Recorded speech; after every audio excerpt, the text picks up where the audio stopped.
औज़ुबिल्लाहिमिनश्शैतानिर्रजीम बिस्मिल्लाहिर्रहमानिर्रहीम। अस्सलाम वालेकुम students, welcome back to my channel.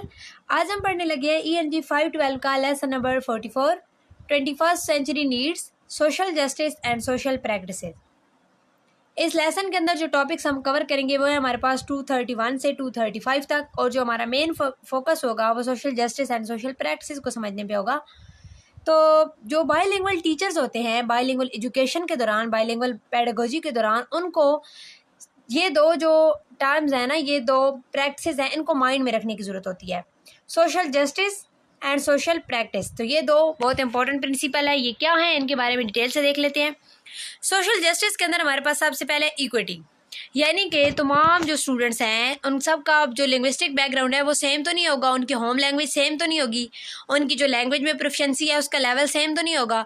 तो इस सब के बावजूद उनको सेम अपॉर्चुनिटीज़ दी जाए, उनको इक्वल रिसोर्सेज प्रोवाइड किए जाए।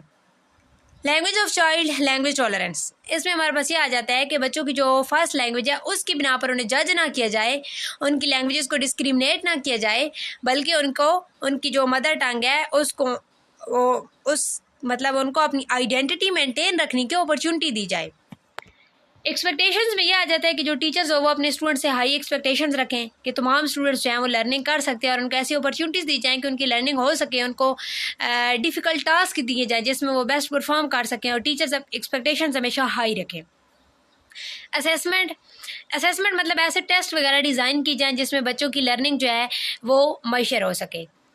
सोशल प्रैक्टिस में हमारे पास आता है इंटरेक्शन एंड इन्वॉल्वमेंट। टीचर इस बात को यकीनी बनाएं कि बच्चे जो हैं वो इंटरेक्ट कर सकते हों, और वो जो टीचर टॉपिक पढ़ा रहा है, जो टीचर स्ट्रेटजी अपना रहा है, जो प्रैक्टिस करवा रहा है, उसमें जो स्टूडेंट्स हों वो तमाम स्टूडेंट्स इन्वॉल्व हों।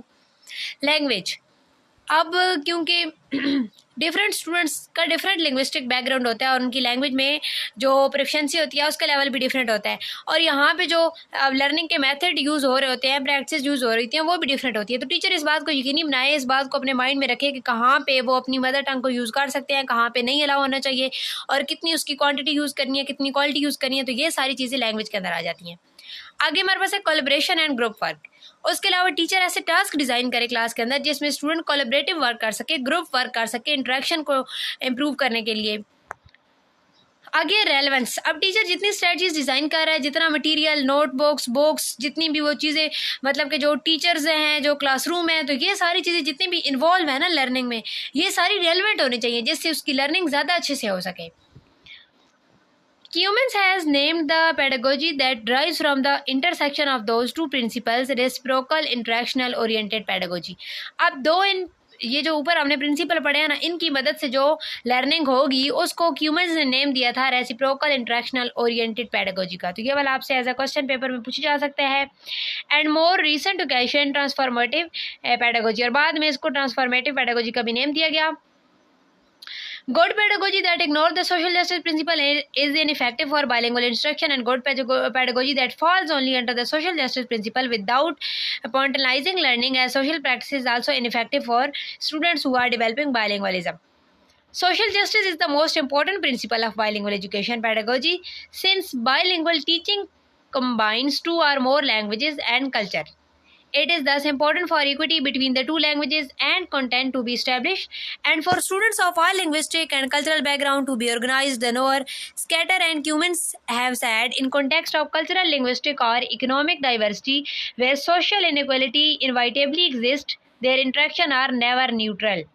तो ये हमने जो ऊपर सारी चीज़ें मैं आपको इजी वर्डिंग में एक्सप्लेन कर चुकी हूँ कि जो बच्चों को इक्वल अपॉर्चुनिटीज़ दी जानी चाहिए, किस तरह की डोमिनेट लैंग्वेज का कॉन्सेप्ट नहीं होना चाहिए, और सबको मतलब कि इक्वल एक तो समझा जाए, उनकी लैंग्वेज की वजह से उनको डिस्क्रिमिनेट ना किया जाए। तो इसमें सारा उन्होंने वही डिटेल से बताया हुआ है। It enables the creation of the learning context which is not threatening to the students' identities but that builds multiplicities of language used and linguistic identities while maintaining academic rigor and upholding high expectations।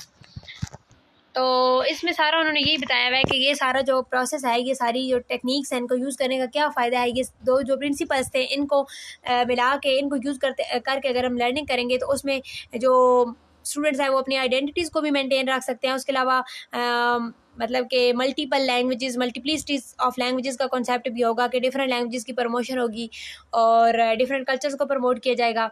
तो इस lecture में यही था जो मैं easy wording में already describe कर चुकी हूँ। आई होप सो आपको लेक्चर की समझ आई होगी। मिलते हैं नेक्स्ट वीडियो में। दुआ में याद रखिएगा। अल्लाह हाफिज़।